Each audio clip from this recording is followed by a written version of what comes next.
Welcome back. Toronto regional conservation authority की जानिब से ओंटारियो के साहिली पट्टी पर खतरनाक इंतबाह जारी किया गया है क्योंकि पानी की सतह 75.58 मीटर तक बढ़ गई है।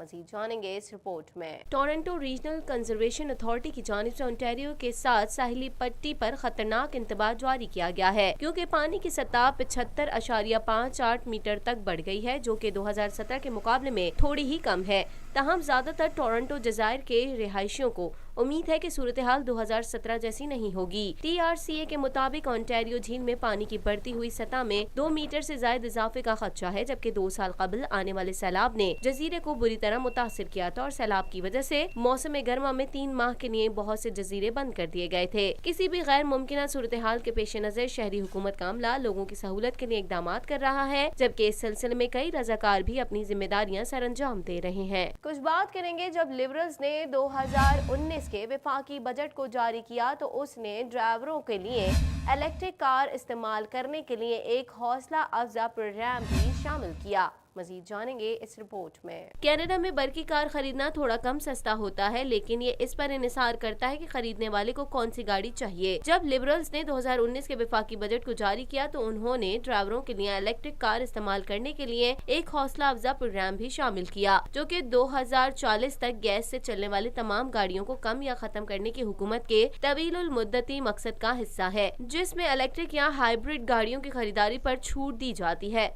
हुकूमत की जानिब से दी जाने वाली छूट में इलेक्ट्रिक कार की मद में $5000 की छूट हासिल होगी, जबकि हाइब्रिड गाड़ियों की मद में $2500 तक की छूट मिलेगी। ताहम ये रियायत 45,000 से कम कीमत गाड़ियों पर लागू नहीं होगी। वफाकी हुकूमत के मुताबिक 9 इलेक्ट्रिक और 12 प्लग इन हाइब्रिड कार हौसला अफजा प्रोग्राम के तहत अहल है। कुछ बात करेंगे। ग्रेटर टोरंटो एरिया में हाईवेज पर बड़ी तादाद में ट्रैक्टर्स जमा हुए। सोशल मीडिया पर इस हवाले से वीडियो देखी गई है जिनमें उन्हें हॉर्न बजाते हुए देखा जा सकता है। मज़ीद जानेंगे इस रिपोर्ट में। ग्रेटर टोरंटो एरिया में हाईवेज पर बड़ी तादाद में ट्रकर्स जमा हुए। सोशल मीडिया पर एक से ज्यादा वीडियो देखी गई है जिनमें उन्हें हॉर्न बजाते हुए देखा जा सकता है। ताहम इस हवाले से ये नहीं कहा जा सकता कि यह एहतजाज किस हवाले से था। ओंटारियो प्रोविंशियल पुलिस के मुताबिक ट्रक ड्राइवर्स का एक ग्रुप ग्रेटर टोरंटो एरिया में हाईवेज के साथ जमा हुआ। OPP के तर्जुमान कैरी शिमिट के मुताबिक यह एहतजाज हाईवे 410 के करीब सुबह 7 बजे शुरू हुआ, जिसके बाद ट्रकर फिर हाईवे 401 पर चले गए, फिर हाईवे 427 पर, फिर गार्डनर एक्सप्रेस वे पर और फिर वापस आ गए। पुलिस ने कहा कि वो मुंतजमीन के साथ काम कर रहे हैं और एहतजाज की निगरानी भी कर रहे हैं। ग्लोबल T20 कनाडा लीग का दूसरा सीजन रवा साल 25 जुलाई को शुरू होगा, जिनके इफ्तिताही मैच में दिफाई champion Vancouver Knights Toronto Nationals की टीमें मद्दे मुकाबिल होंगी। मज़ीद जानेंगे इस रिपोर्ट में। ग्लोबल T20 कनाडा लीग का दूसरा सीजन रवा साल 25 जुलाई को शुरू होगा, जिसके इफ्तिताही मैच में दिफाई चैंपियन वैंकूवर नाइट्स और टोरंटो नेशनल्स की टीमें मुकाबले आएंगी। 3 प्ले ऑफ मैचेस समेत इवेंट में 22 मुकाबले होंगे और फाइनल 11 अगस्त को खेला जाएगा। कैनेडियन क्रिकेट बोर्ड के ज़ेर एहतमाम ग्लोबल T20 क्रिकेट लीग के दूसरे एडिशन का आगाज 25 जुलाई से होगा। दिफाई चैंपियन वैंकूवर नाइट्स इफ्तिताही मैच में टोरंटो नेशनल्स के मद्दे मुकाबिल होगी। लीग में 6 टीमें जिनमें Toronto Nationals, Vancouver Knights, Winnipeg Hawks, Edmonton Royals, Montreal Tigers और वेस्ट इंडीज बी टीमें टाइटल के हुसूल के लिए एक्शन में दिखाई देंगी। टीमों के दरमियान 22 मैचेस खेले जाएंगे, जिनमें 3 प्ले ऑफ मैचेस और फाइनल भी शामिल है। इफ्तिताही मैच में दिफाई चैंपियन वैंकूवर नाइट्स का मुकाबला टोरंटो नेशनल से होगा। कुछ बात करेंगे। दोहा में होने वाले मुज़ाकरात में अमरीकी वफ्द की क़यादत ज़ल्मे खलीलज़ाद कर रहे हैं, जो अमरीकी नायब मुआविन वज़ीर ख़ारजा एलेक्स वेल्स के हमरा पाकिस्तान का दौरा मुकम्मल करने के बाद दोहा पहुंचे हैं। मज़ीद जानेंगे इस रिपोर्ट में। अमरीकी नुमाइंदा खुसूसी ज़ल्मे खलीलज़ाद की क़यादत में तालिबान के साथ मुज़ाकरात का नया दौर कतरी दारुल हुकूमत में शुरू होगा। तफसीलात के मुताबिक दोहा में होने वाले मुज़ाकरात में अमरीकी वफ़द की क़यादत ज़ल्मे खलीलज़ाद कर रहे हैं, जो अमरीकी नायब मुआविन वज़ीर ख़ारजा एलेक्स वेल्स के हमरा पाकिस्तान का दौरा मुकम्मल करने के बाद दोहा पहुँचे हैं। गैर मुल्की खबरसां इदारे के मुताबिक कतर में अमरीका अफ़गान तालिबान अमन मुज़ाकरात का छठा मरहला है। अमरीका की जानिब से जंग बंदी पर जोर दिए जाने के बाद मुज़ाकरात के दौरान जंग बंदी के एलामिये पर तवज्जो मरकूज की जाएगी। اس مذاکرات میں پچھلے دور کی ملاقاتوں کے ان نقاط پر تبادلہ خیال ہوگا جس پر فریقین کے درمیان اختلافات ہیں اور مستقبل کے لاہ عمل پر بھی غور ہوگا۔ دریں اثر قطر مذاکرات میں دونوں فریقوں کے درمیان 16 روز قبل ہونے والے مذاکرات میں طے کیے گئے سمجھوتے کی 22 تفصیلات کو حتمی شکل دینے کی کوشش کی جائے گی۔ چند روز قبل امریکی امن مندوب برائے افغانستان نے واضح طور پر کہہ دیا تھا کہ افغانستان کے حوالے سے کسی بھی امن ڈیل کا دارومدار طالبان کی جانب سے فائر بندی پر ہے۔ ادھر امریکہ واچ ڈاگ نے اپنی رپورٹ میں دعویٰ کیا ہے کہ افغانستان کی حکومت امن کے لیے تیار نہیں ہے، جبکہ طالبان کے معاشرے میں دوبارہ انضمام تک ملک میں امن قائم نہیں ہو سکتا۔ امریکی حکام کا کہنا ہے کہ وینزویلا میں فوجی کارروائی زیر غور ہے۔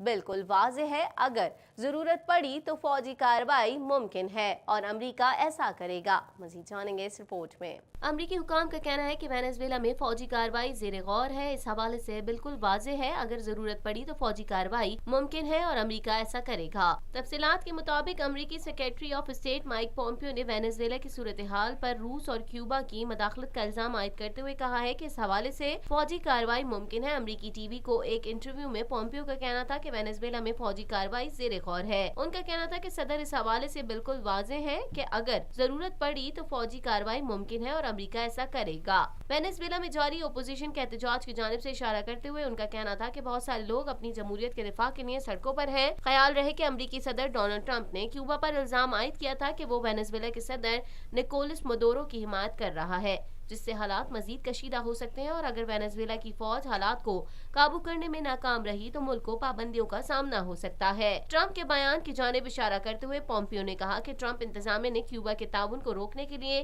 اضافی اقدامات کیے ہیں اور اس حوالے سے مزید کام جاری رکھیں گے۔ سیکریٹری اسٹیٹ نے روس کو بھی صورتحال کا مورد الزام ٹھہراتے ہوئے کہا کہ ہم اسی طرح کے اقدامات روس کے ساتھ بھی کریں گے۔ ان کا کہنا تھا کہ جیسے کہ صدر ٹرمپ نے کہا کہ روس کو اس اقدام کی قیمت چکانی پڑے گی، اس لیے جو کچھ ہم کر سکتے ہیں اسی پر ہماری توجہ ہے، کیونکہ وینزویلا کے منتخب صدر جوان گوائیڈو کو نظر انداز کیا جا رہا ہے۔ گوائیڈو کی حمایت کا عزم کرتے ہوئے ان کا کہنا تھا کہ مدورو ملک چھوڑ کر جانا چاہتے تھے، لیکن انہیں روس اور کیوبا کی جانب سے روکا گیا۔ ان کا کہنا تھا کہ روس اور کیوبا کی جانب سے وینزویلا کے اندرونی معاملات میں مداخلت کی جا رہی ہے۔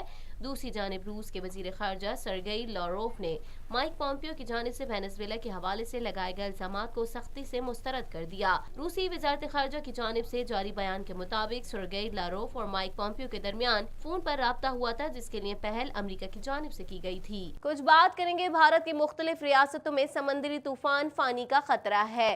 طوفان کل اڑیسہ کے ساحل سے ٹکرائے گا۔ مزید جانیں گے اس رپورٹ میں۔ بھارت کے مختلف ریاستوں میں سمندری طوفان فانی کا خطرہ ہے۔ طوفان کل اڑیسہ کے ساحل سے ٹکرائے گا۔ طوفان فانی کو بھارت کی 4 دہائیوں کی تاریخ میں پری مونسون کا سب سے خطرناک طوفان قرار دیا جا رہا ہے۔ طوفان کے پیش نظر 8 لاکھ افراد کو محفوظ مقام پر منتقل کیا جا رہا ہے۔ اڑیسہ میں اسکول کالج بند، متعدد ٹرینیں منسوخ کر دی گئیں۔ طوفان کے ٹکرانے پر ہواؤں کی رفتار 200 کلومیٹر فی گھنٹہ ہونے کا امکان ہے۔ طوفان سے اڑیسہ، مغربی بنگال اور آندھرا پردیش کے 19 اضلاع متاثر ہونے کا خدشہ ہے۔ دوسری جانب ہیٹ ویو نے بھارتی ریاست مہاراشٹر کو اپنی لپیٹ میں لے رکھا ہے، جبکہ گجرات اور مہاراشٹر میں ہیٹ ویو سے 5 ہلاکتیں ہو چکی ہیں۔ اسی کے ساتھ ہی TNN کے نیوز اسٹوڈیو سے فی الوقت اتنا ہی۔ مزید خبروں اور اپڈیٹس کے لیے دیکھتے رہیے TNN TV۔